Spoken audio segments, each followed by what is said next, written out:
恭敬大德圣定，为自发挥及一切众生，请转妙法轮，教导我们如何了生多思，立刻得乐，速证无生。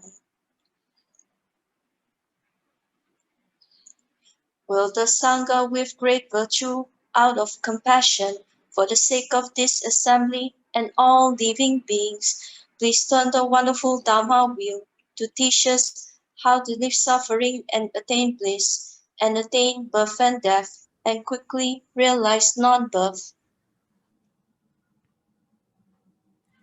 Namo tassa bhagavato arahato samma sambuddhassa. Homage to the blessed, noble, and perfectly enlightened one. Namo sadanto sucheto ye alahati san miao san puto che. Wu shang shen shen wei miao fa, bai qian wan jie nan zao yi. Wo jin jian wen de shou che, yan jie ru lai zhen shu yi. Supreme and wondrous Dharma, subtle and profound, rarely is encountered, even in a billion eons.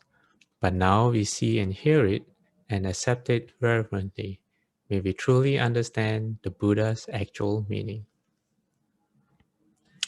Welcome everyone. Welcome back to class number 30 of the Medicine Master Sutra. It's been a long... Has anyone counted how many weeks did we take for a break? At least 6 weeks, is that right? At least 6-7 weeks. While during the 6-7 weeks, I think I had the longest quarantine of anyone in this world. I had a 4-week quarantine period, but now I'm settled into Ten Pian in Kuala Lumpur, Malaysia, and we are back. Yeah. I'm really happy to see everyone online, and I'm also really glad to be able to share this magnificent sutra with everyone. Okay, so we're going to open by reciting Medicine Master Buddha's name 7 times. So I'm going to invite everyone to join me in putting their palms together. Namo. Quelling disasters, lending life, medicine master, Buddha Namo. Quelling disasters, lending life, medicine master, Buddha Namo. Quelling disasters, lending life, medicine master, Buddha Namo. Quelling disasters, lending life, medicine master, Buddha Namo. Quelling disasters, lending life, medicine master, Buddha Namo. Quelling disasters, lending life, medicine master, Buddha Namo. Quelling disasters, lending life, medicine master, Buddha. Quelling disasters, medicine master does come one, medicine master does come one, medicine master does come one, Medicine master does come one. Okay, hi everyone. Before we go to the sutra, does anyone have anything interesting? Any reflections on the sutra? Any questions that they would like to share? You don't have to share it now, but you can say, "Oh yes, I have something," and I'll share it towards the end. If there is anyone, let me know. Also, if you have any questions and you prefer to type it in the chat box, just type it in the chat box. Okay, let me end this slideshow and share the slides for today. Okay. What you're seeing right now, this picture, that's a picture of San Francisco, I think. I think that's San Francisco. Yeah, San Francisco. Okay.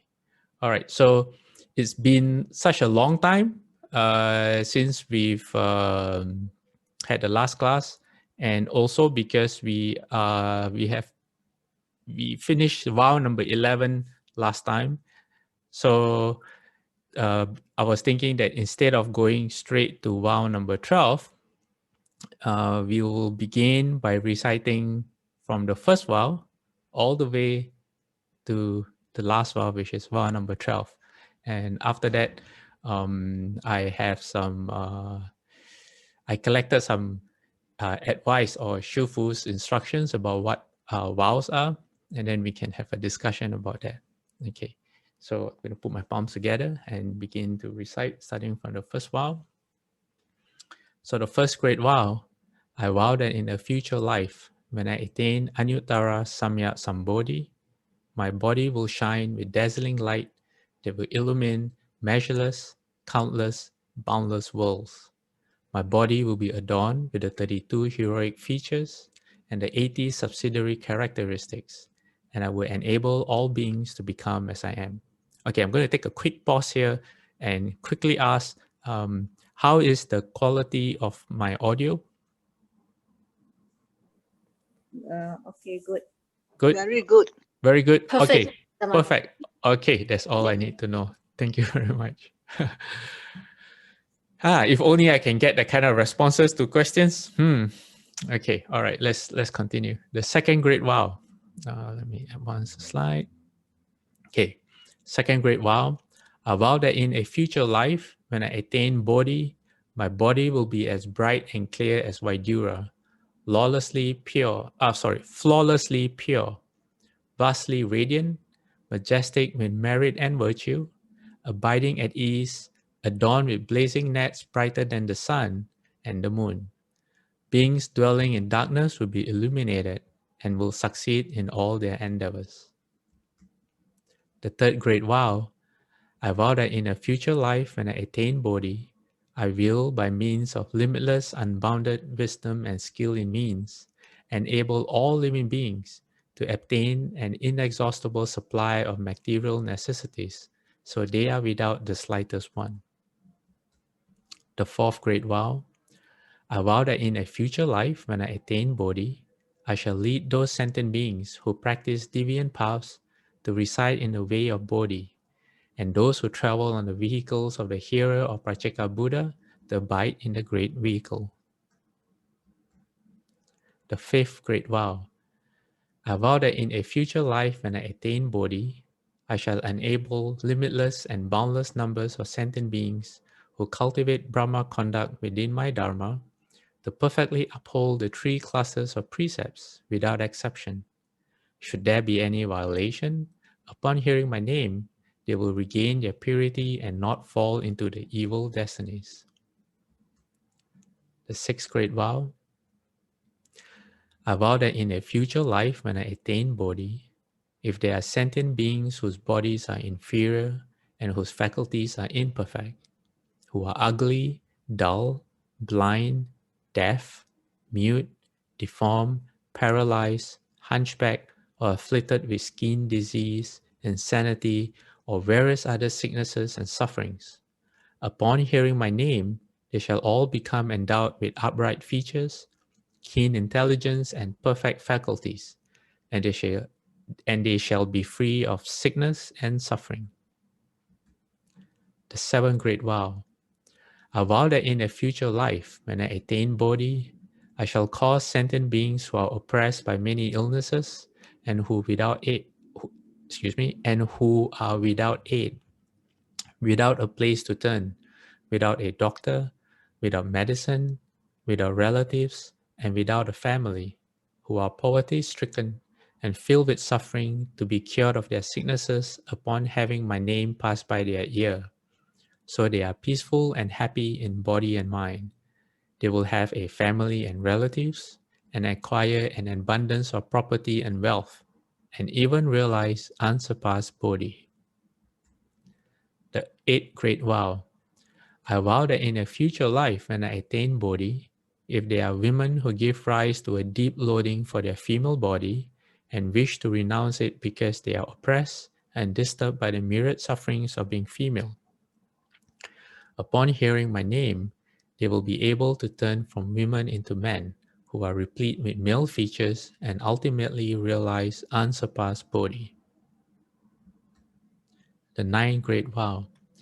I vow that in a future life, when I attain Bodhi, I shall liberate sentient beings from the nets of demons and the bonds of external sex.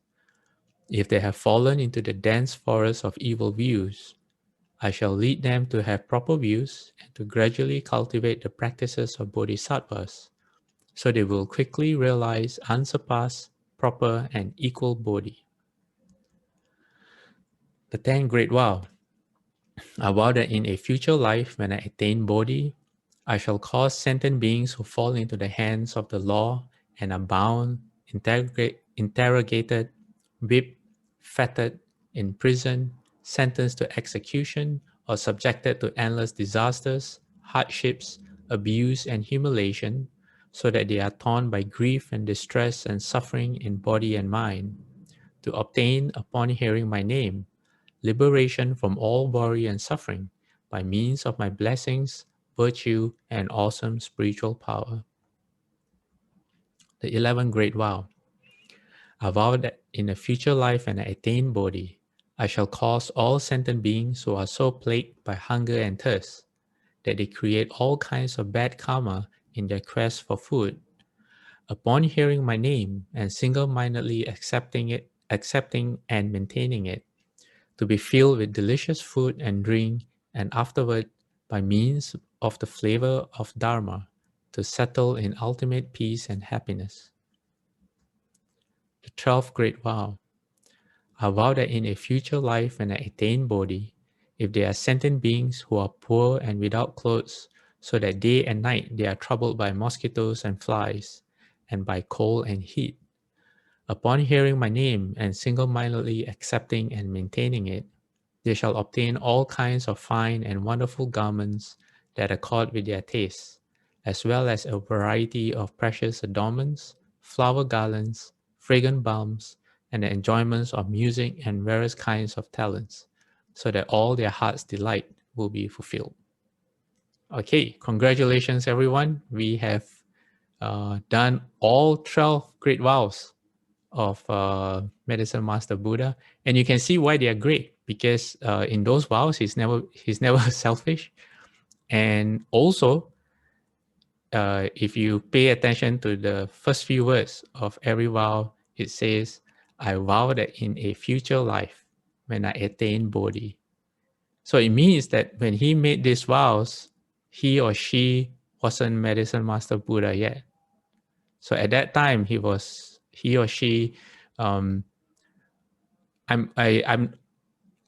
don't know when these vows were made. I think I remember Shofu saying that usually great vows such as this are made when you are a newly, when you are a new bodhisattva, when you are fresh, a newly minted bodhisattva. That's the time when you are able to make great vows, because if I'm not mistaken, at that moment you see your full potential. You know you're not there yet. You haven't practiced enough. There's still a lot of ignorance that you need to eradicate. But at the same time, you see your full potential, which is all the way to Buddhahood. and you are also aware of all living beings. So at that time, you can make far-reaching vows such as this. Yeah. Okay. Any reflections, anyone, now that we have finished the 12 vows? That's my cricket sound making machine. Okay, I'm going to wait while I make you all wait while I drink some water.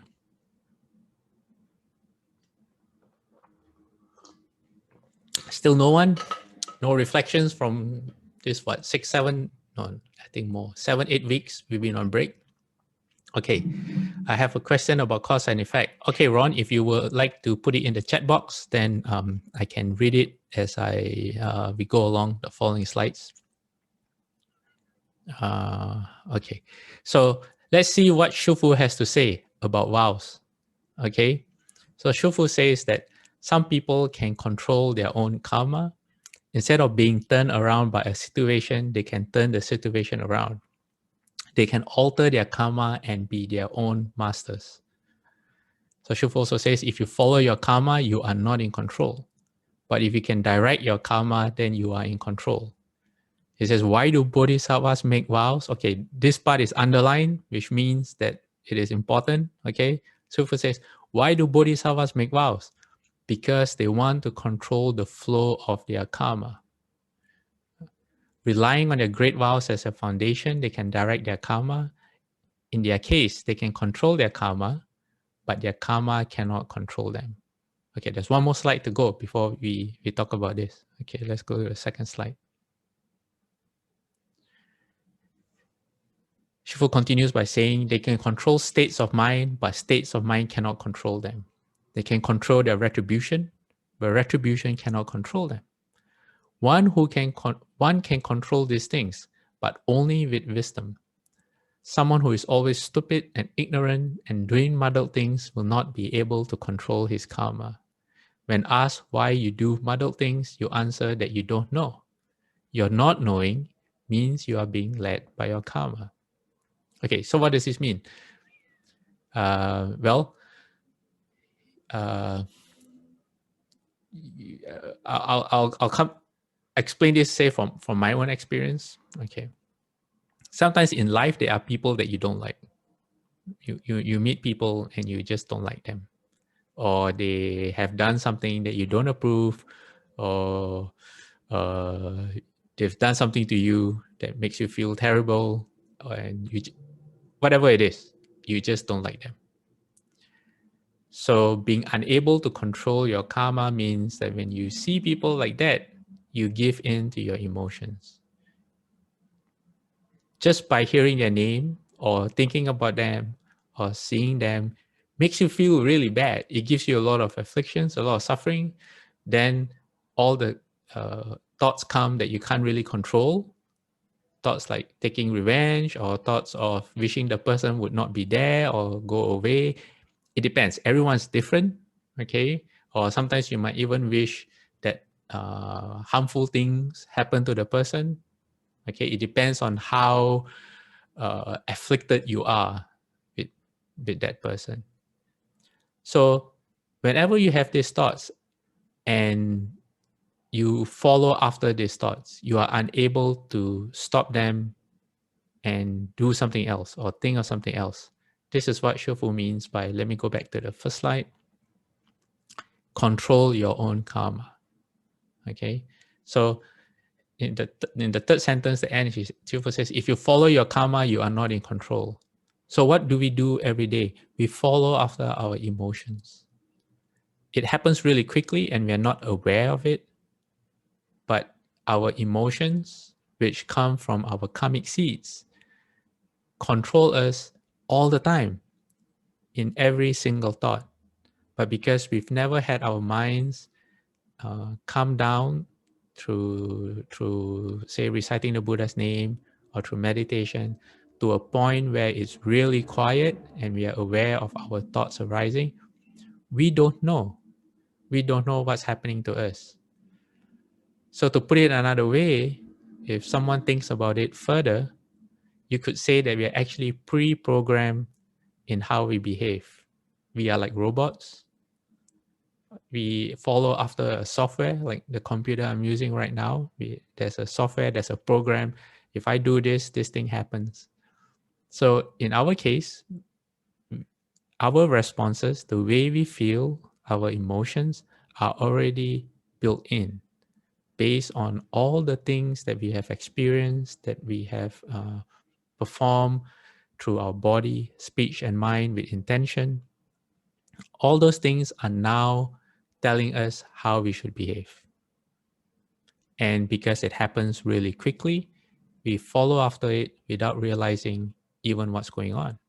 So this is what Shofu means by being unable to control your karma. So what Shofu is saying here is that vows is actually a way you can control your karma. See the last sentence, it says, the third line from the bottom, relying on their great vows as a foundation, they can direct their karma. So how does that happen? Okay, let's go through a few more slides, all right? Where Shufu talks more about vows. Okay, so this talk was taken, Shufu gave this talk in 1982 at CDTB, the 1st of September 1982. Okay, so let's go to what else Shufu has to say. This talk was on 1 year later, almost exactly 1 year later, September 19, 1983. So Shufu says, making vows reminds you to correct your faults and strive towards goodness. If you don't make vows, you cannot cultivate. This is how important it is, okay? If you don't make vows, you cannot cultivate. Shufu says, you'll be like a tree that blossoms but doesn't bear fruit. If you have made vows, you should review them every day so that you can remember what you ought to be doing. Then your vows will not be in vain. You won't forget them, and you won't be cheating yourself or others. The Buddhas and bodhisattvas of the past attained supreme enlightenment because they made earnest vows. The Buddhas and bodhisattvas of the future will also attain supreme enlightenment as a result of making vows. So this is why vows are really, really important. And if you look at Pure Land practice, it is three things: faith, vows, and practice. Okay, let me see. All right. Can anyone, I just received a message saying that they can't see the slides. Can anyone, anyone, okay, who can see the slides? Can someone respond? Can. Pastor. Very Okay. clear.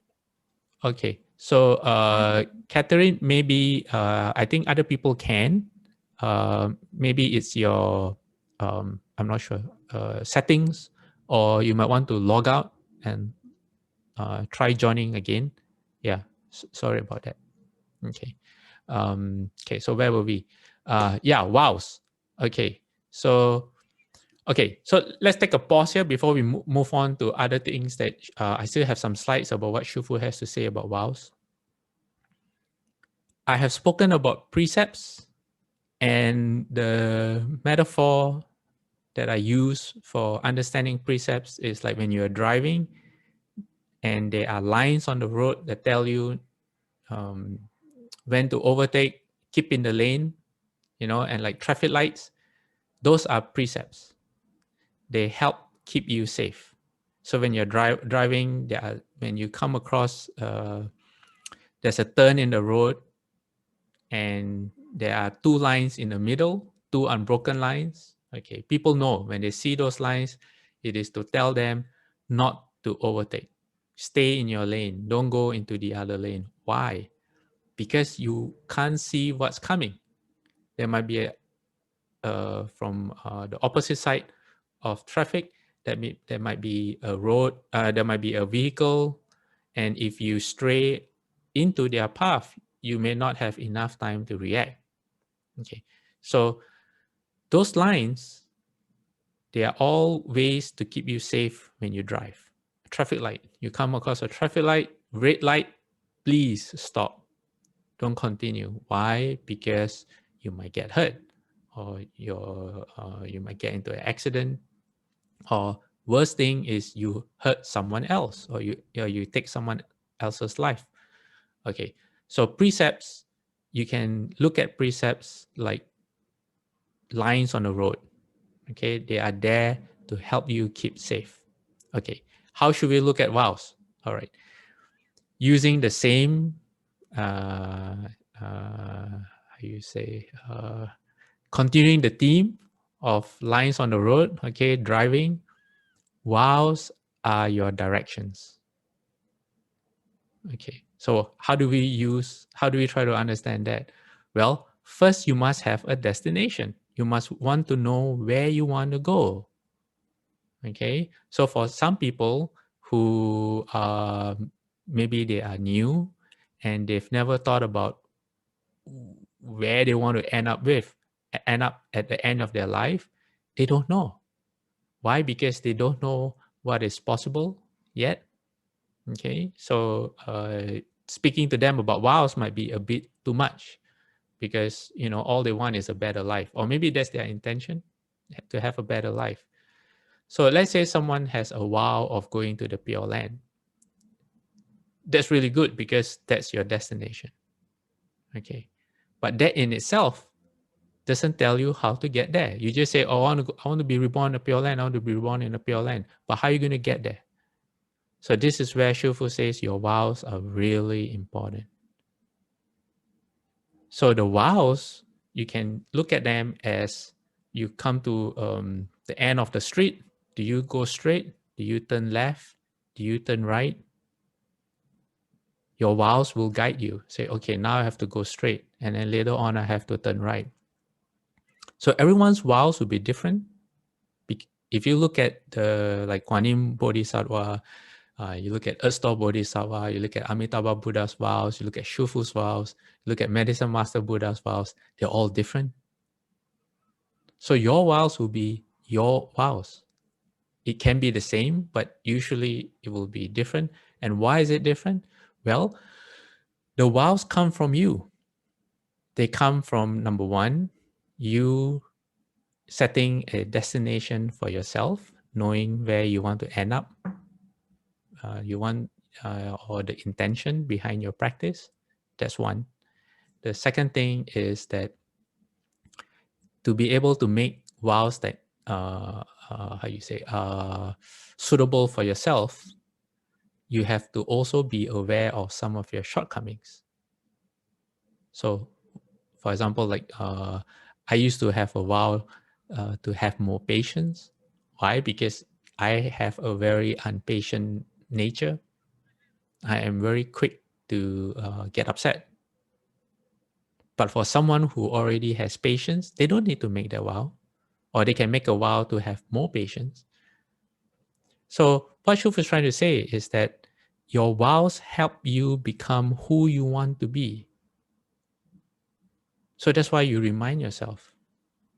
Okay, Shufu says when you make vows, you remind yourself every day.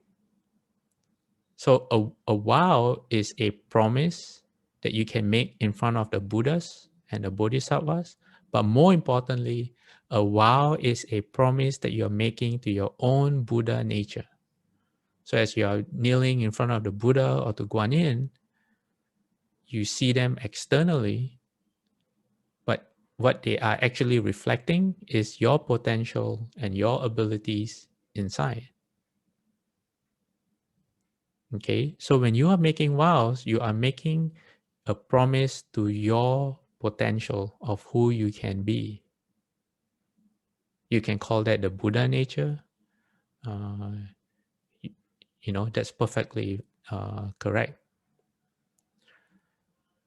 So you have to take some time and think about who you want to be. What are the faults that you want to correct?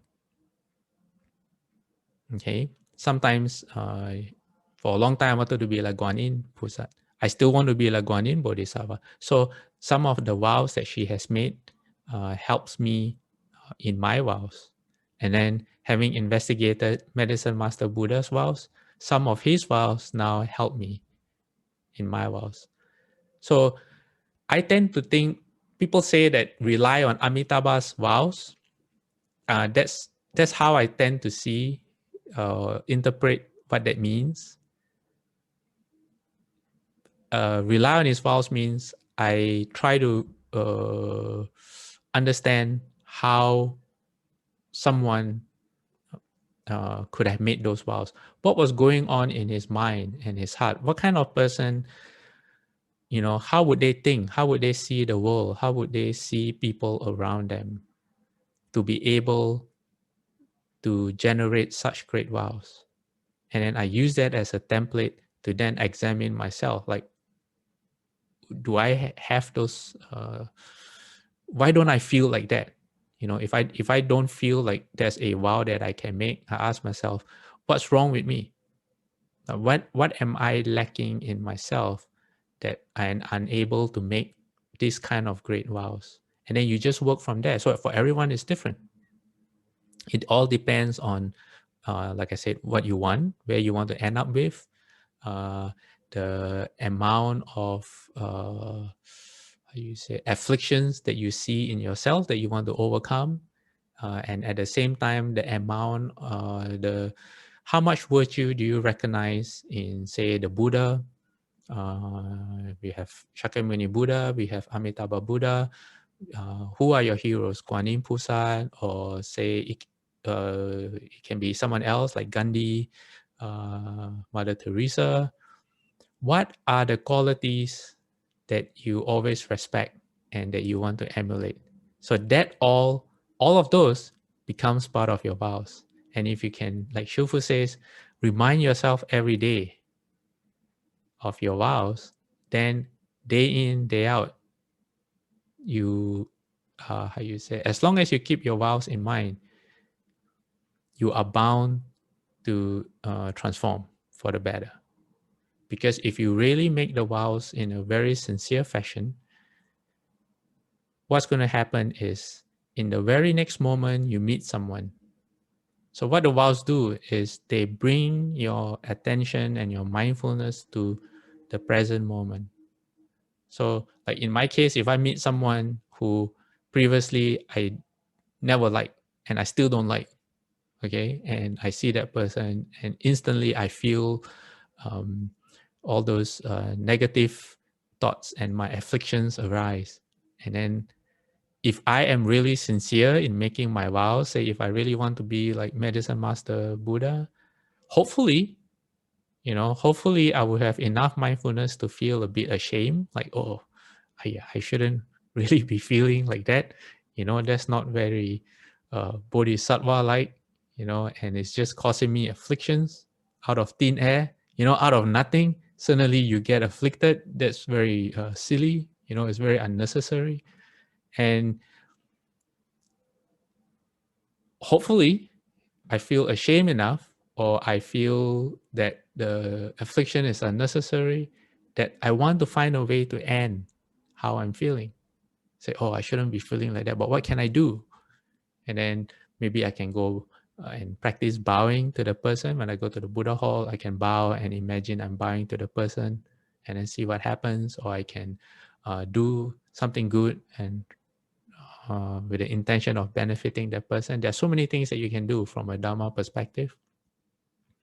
But if you don't make vows and you don't remind yourself of who you want to be, then when your old habits come, you don't realize that they are your old habits that you want to transform. Okay, so making vows is a very personal thing, and it comes down to who you want to be or where you want to end up. Okay, and then having an understanding of the positive virtues that you would like to emulate, so you can take your pick, or you can mix and match from Kuan Yin Pusat, Earth Store Bodhisattva, Amitabha Buddha, Shufu's vows, Medicine Master Buddha, who else I miss? Great Strength Bodhisattva's vows that we recite in the morning every day, Pusen Pusat, and so many.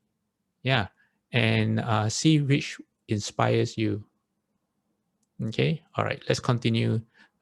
Give me a minute. Let me read the chat.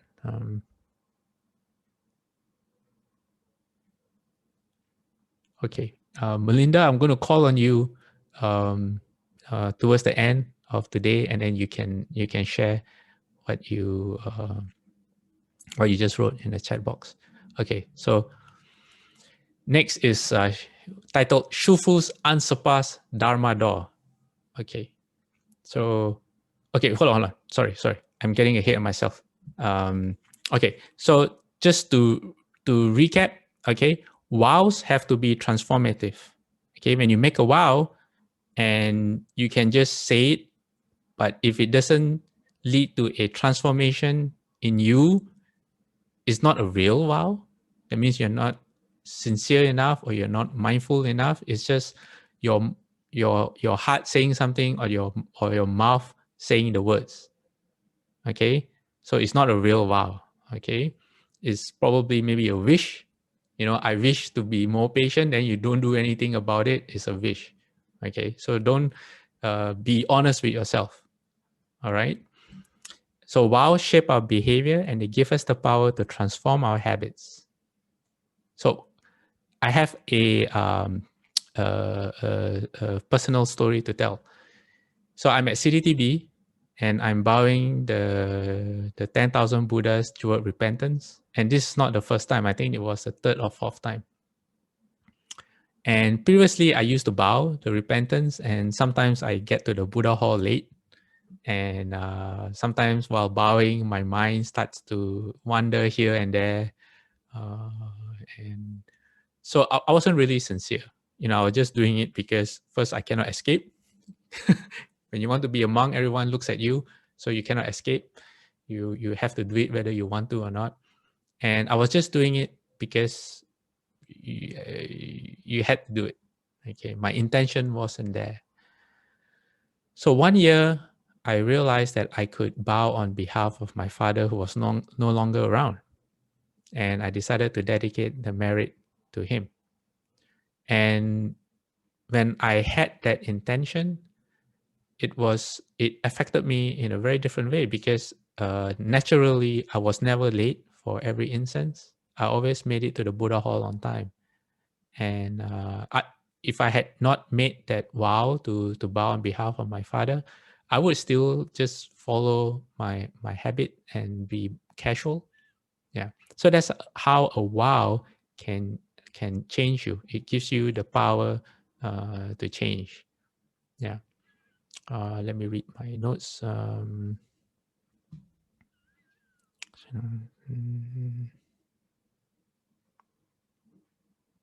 Okay, so Shufu says that Bodhisattva certified to the fruition of unsurpassed right enlightenment or Anuttara Samyak Sambodhi because they make vows very sincerely. Very sincerely, and actually practice according to them. Okay, so that's how vows can guide you and can change your flow of karma. Okay, so Shufu says Bodhisattvas can achieve what they want, Buddhahood, because number one, they are very sincere when they make those vows, and number two, they actually practice according to them.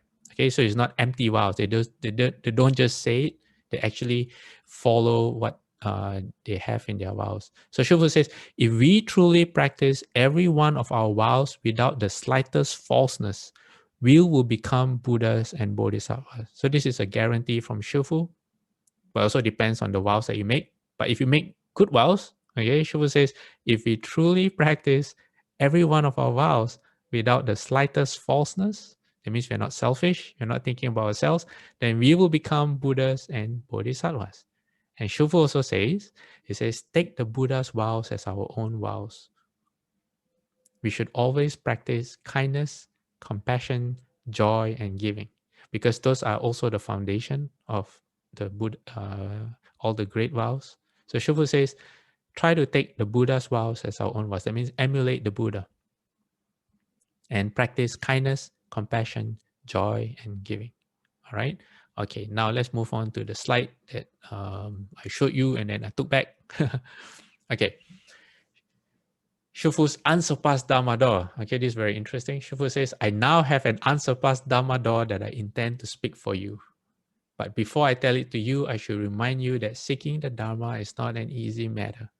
Therefore, all of you should first agree to rely on the Dharma to cultivate, and then I will explain this unsurpassed Dharma to you.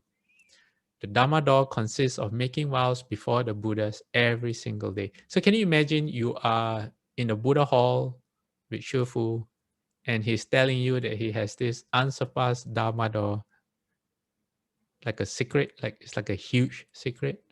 Yeah.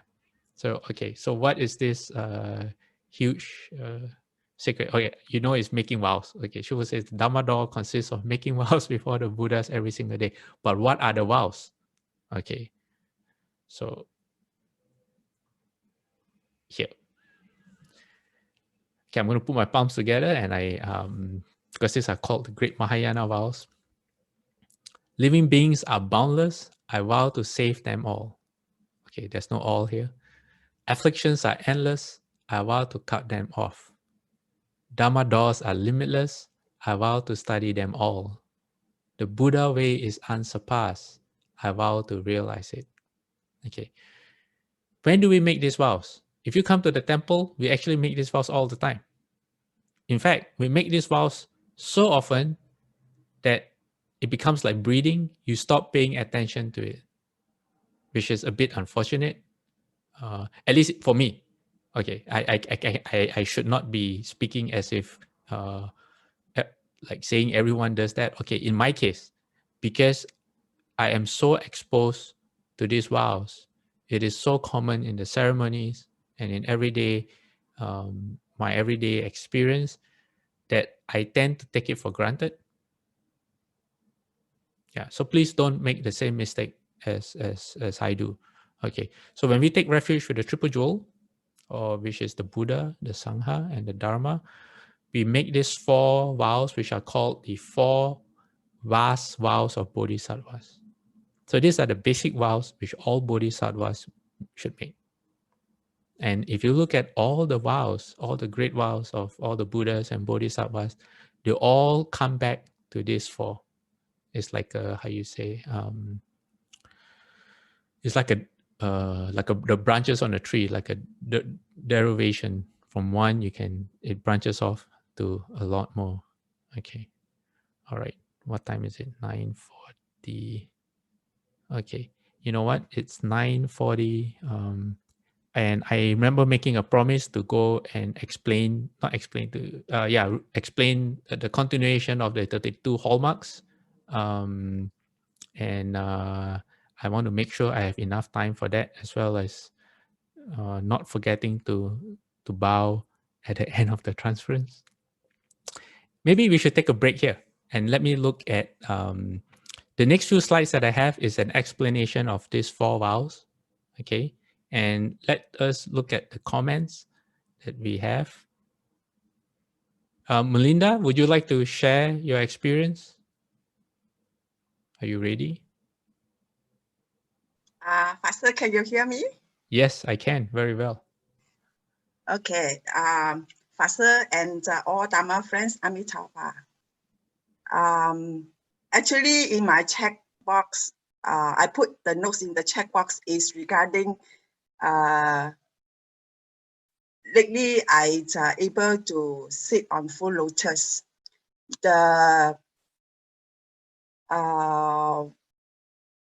I have been practicing to sit on full lotus many years, but unable to do it. It is always when I want to put the last leg up, it cannot. So when I pass by those people able to sit on full lotus, I will really pay attention how they sit on the full lotus. And then last time, if I want to need any help from Buddha, I just recite the Sutra, not single-mindedly, just 1 or 2 or 3 times, and I seeking the effect will come in immediately, but it didn't. Until this year, I have more time to stay at home, and I recite this great compassion mantra, and after the recitation, I make the transferring to universal. But I make this vow to sit on the full lotus without expecting any effects will come in. But after 2 to 3 months, when I recite the great compassion mantra at home, normally I will recite 1 hour a day. So when towards the 15 minutes, I try see whether can sit on the full lotus. If surprisingly, I can able to sit on full lotus. I will be very surprised and happy. But the time is almost 1 hour already.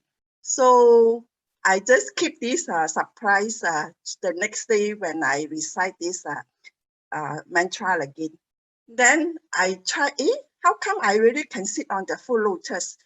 Then after that, I practice from 15 minutes to sit on the full lotus to half an hour. After that, now can sit on the 1 hour already without any pain. Amitabha. Okay, so what you're saying is you, for a long time, you wanted to sit in full lotus, but you say your last leg you cannot put up. How many legs do you have? I am expecting you have 2 legs, right? So when you say your last leg, meaning your second leg, you can't put it up. Yes. And Yes. but recently, when you start to recite the Tapicho or the Great Compassion Mantra, and you make transference after that, you realize that you can sit in full lotus for up to an hour. Is that correct? Yes. Okay, very good. Okay, we have another question. Galaxy A51. That's the name of the handphone. It says, is there any difference between transfer of merit and dedication of merit? No, there's no. It's just the wording is different. Okay, Carrie she says, in the past when I opened the Avatamsaka Sutra, I couldn't believe the sutra. For example, the transformations they describe. So I requested the Buddha to help me overcome this obstacle. After reading the sutra 3 times, the obstacle went away. Meaning, Carrie, you can now accept the transformations that are being described. Is that what you mean?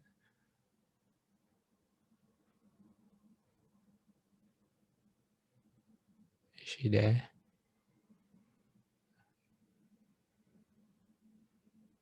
Okay, when you're ready, you want to respond, you can. Sorry. Yes. Okay, all right. Okay, and then Ron has a question about cause and effect. He says, I'm a male in this life and I do not want to be reborn as a female. Okay, is there any cause and effect that will cause me to be reborn as female? Okay, let me see. You are male, you want to remain as a male, and what are the cause and effect that will cause to be reborn as female? I'm not sure, Ron. I mean, yeah, I'm not sure as to what are the causes and effects that will cause someone to be born as female. I think people are born as females because most of the time they want to be.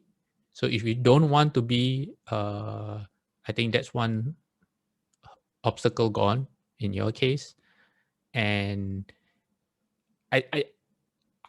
this is what I'm going to say. As long as you follow the 5 precepts,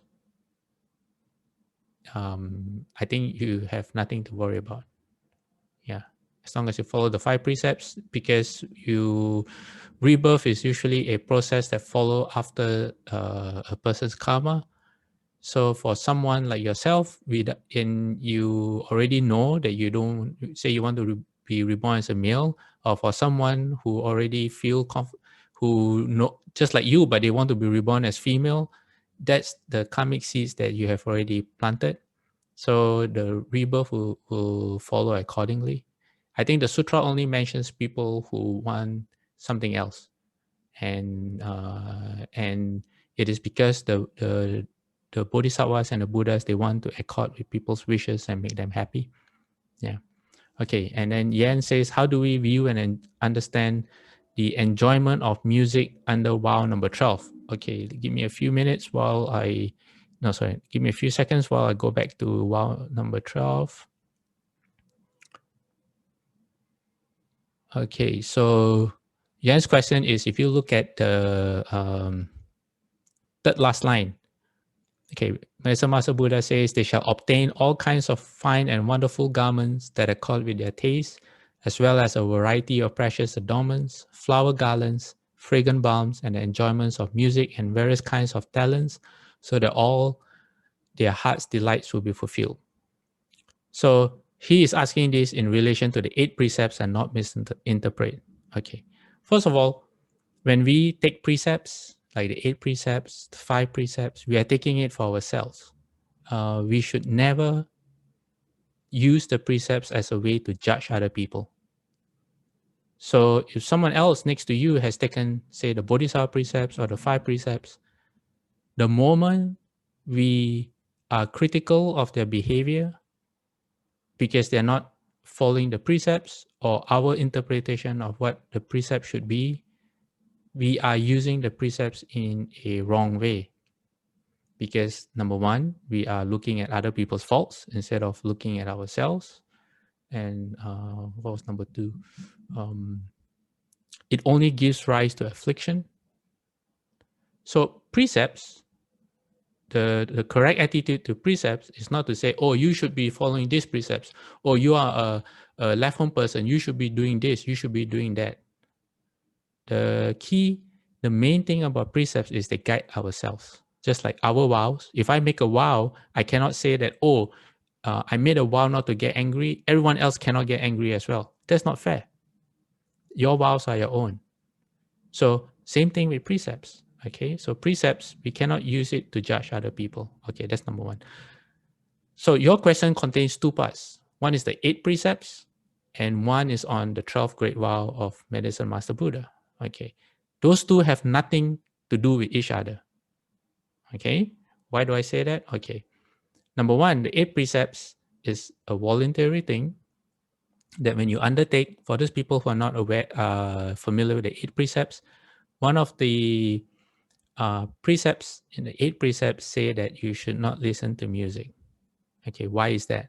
It's because that when you take the 8 when you're observing the 8 precepts or you're a left-hand person, music has a tendency to distract the mind. When you think of a song, sometimes, you know, the song keeps on playing in your mind over and over and over again. Okay.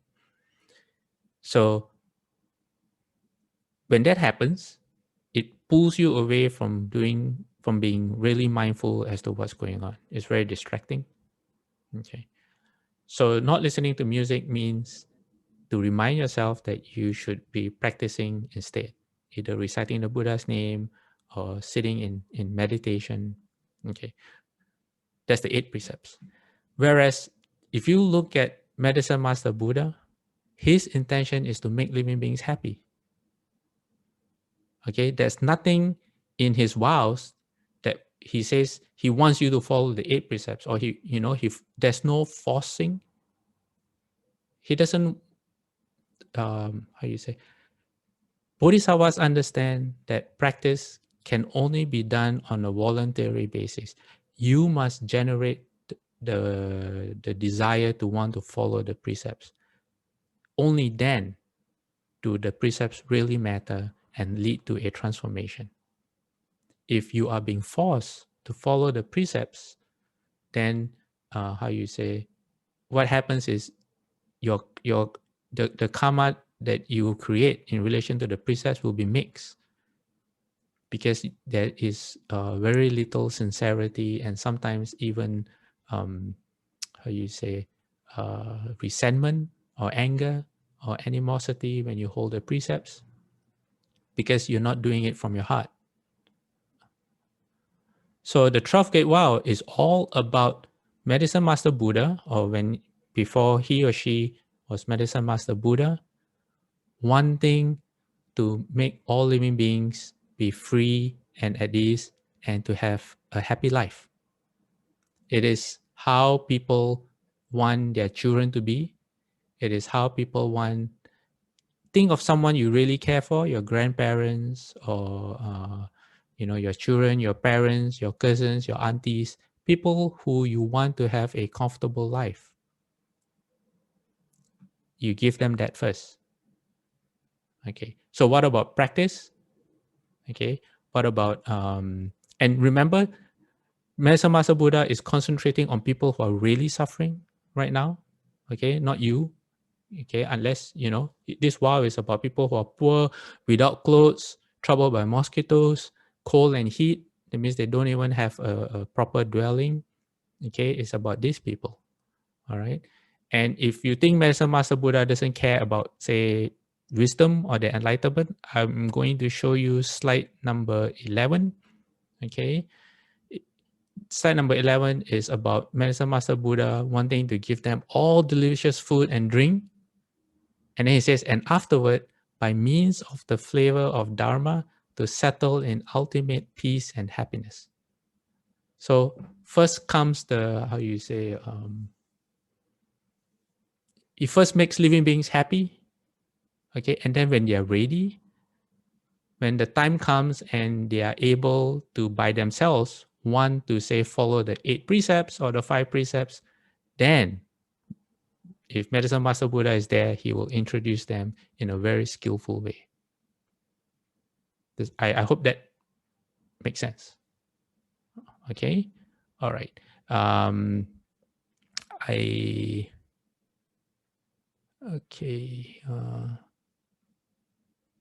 Let me look. Okay, there's a few more questions.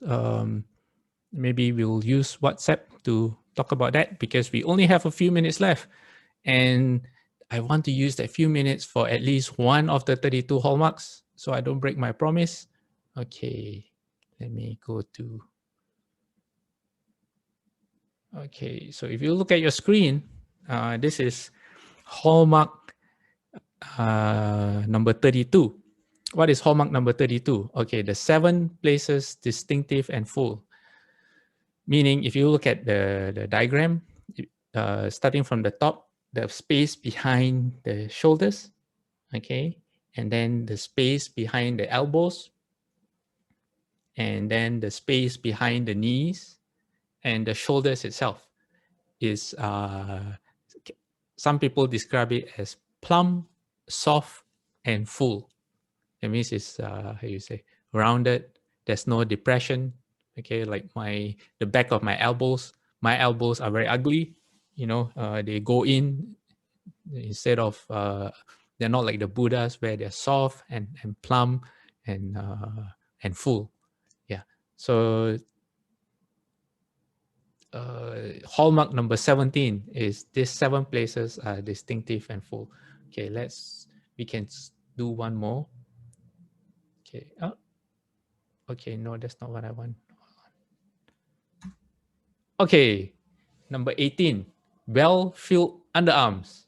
So when you raise your arms, if you are a Buddha, it's also well-filled. It doesn't sink in or, you know, hide anything. There's no folds of skin or anything. It's very nice and smooth.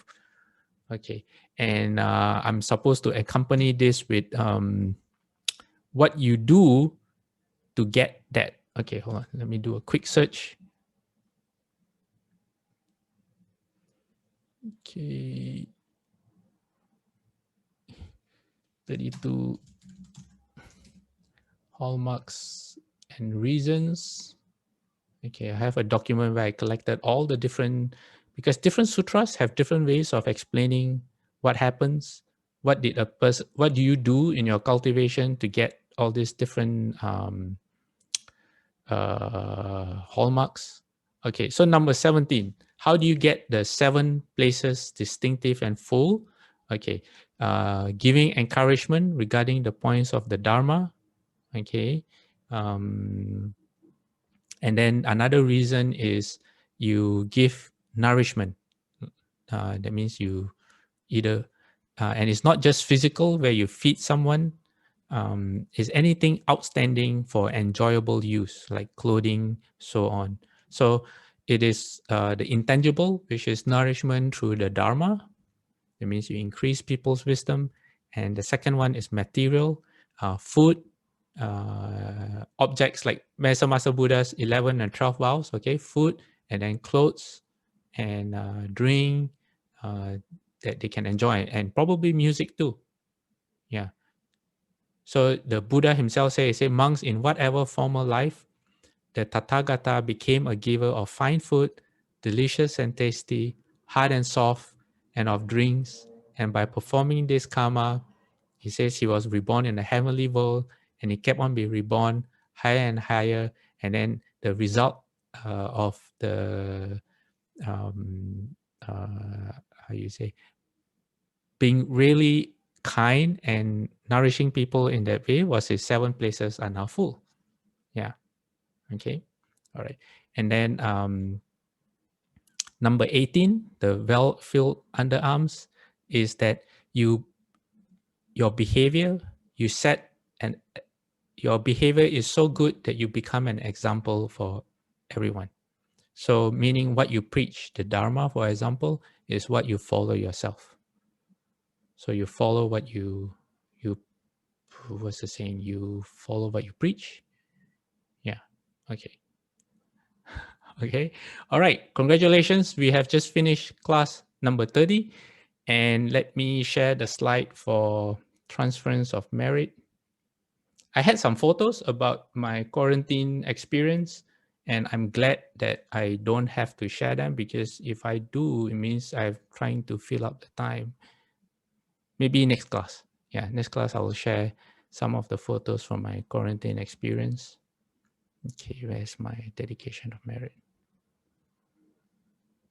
All right, share, new share. Okay, I'm still sharing my screen. Okay, good. May every living being, our minds as one and radiant with light, share the fruits of peace with hearts of goodness, luminous and bright. If people hear and see how hands and hearts can find in giving unity, may their minds awake to great compassion, wisdom, and to joy.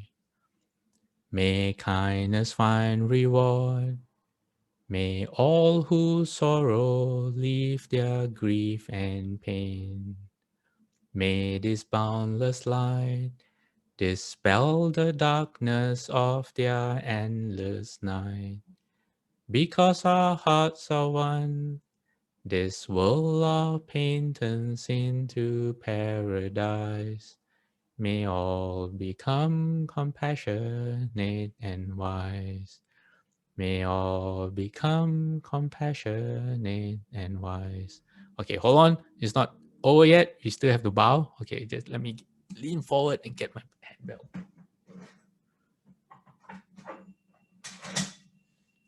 Okay.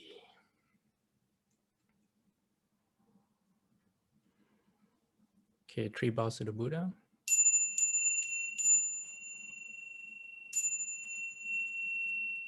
Second bow.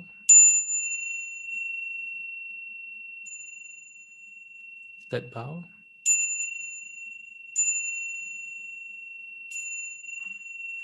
Half bow. Bowing respect to the Venerable Master.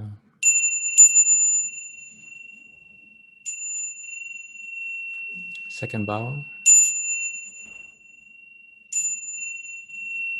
Third bow. Half bow. Okay, everyone, thank you for joining, and we will see you next week. Okay, Amitabha.